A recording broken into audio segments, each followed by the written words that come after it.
Chapter 19. And it was told Joab, Behold, the king weepeth and mourneth for Absalom. And the victory that day was turned into mourning unto all the people, for the people heard say that day, how the king was grieved for his son.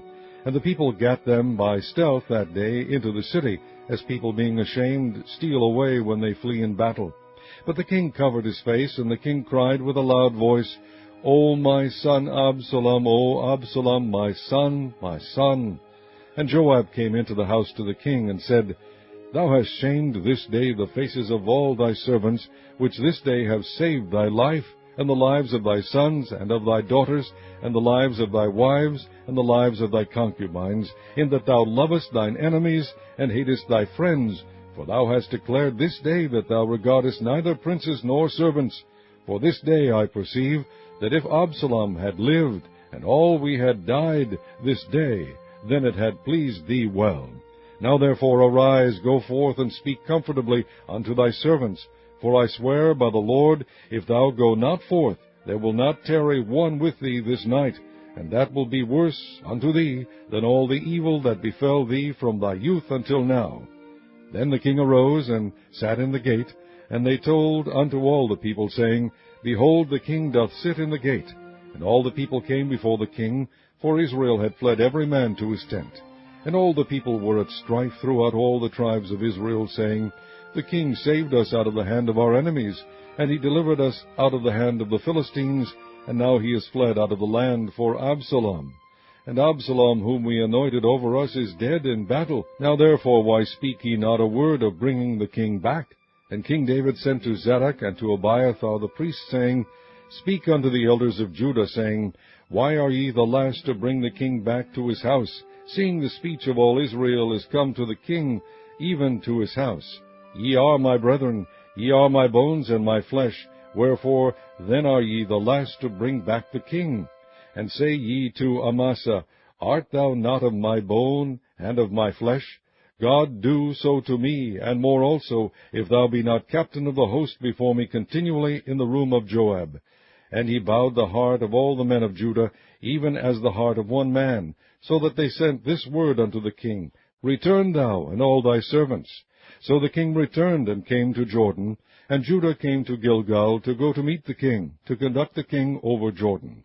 And Shimei the son of Gera, a Benjamite, which was of Bahurim, hasted and came down with the men of Judah to meet King David.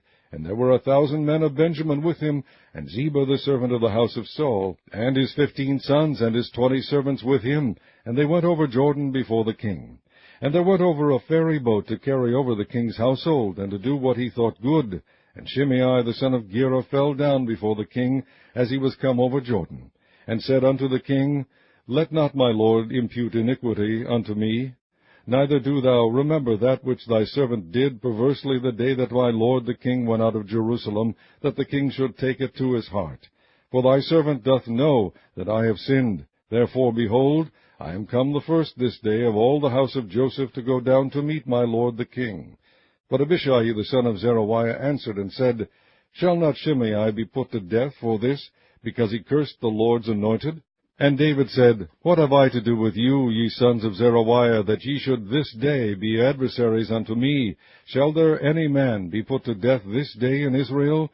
For do not I know that I am this day king over Israel? Therefore the king said unto Shimei, Thou shalt not die.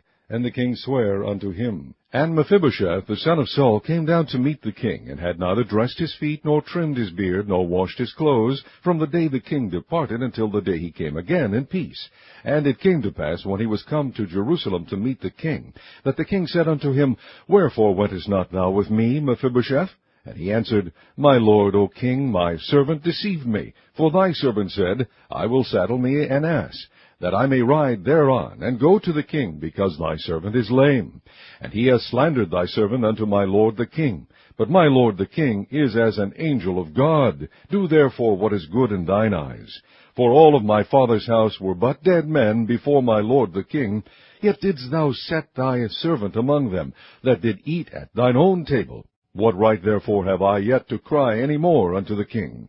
And the king said unto him, Why speakest thou any more of thy matters? I have said, Thou and Ziba divide the land.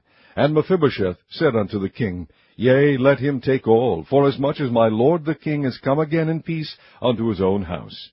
And Barzillai the Gileadite came down from Regulim, and went over Jordan with the king to conduct him over Jordan.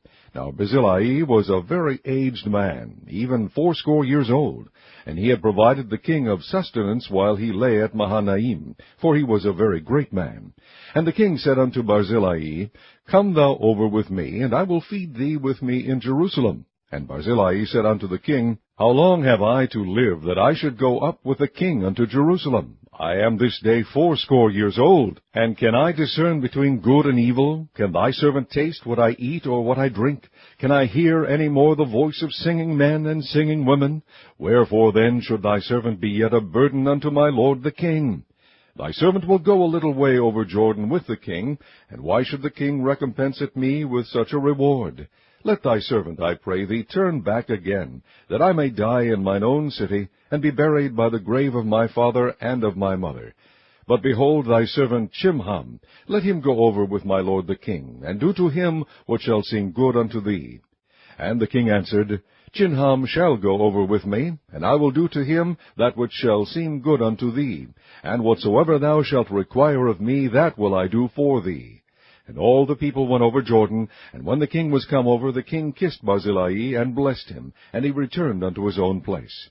Then the king went on to Gilgal, and Chimham went on with him. And all the people of Judah conducted the king, and also half the people of Israel. And behold, all the men of Israel came to the king, and said unto the king, Why have our brethren the men of Judah stolen thee away, and have brought the king and his household and all David's men with him over Jordan? And all the men of Judah answered the men of Israel, Because the king is near of kin to us, wherefore then be ye angry for this matter? Have we eaten at all the king's cost? Or hath he given us any gift? And the men of Israel answered the men of Judah, and said, We have 10 parts in the king, and we have also more right in David than ye. Why then did ye despise us, that our advice should not be first had in bringing back our king? And the words of the men of Judah were fiercer than the words of the men of Israel.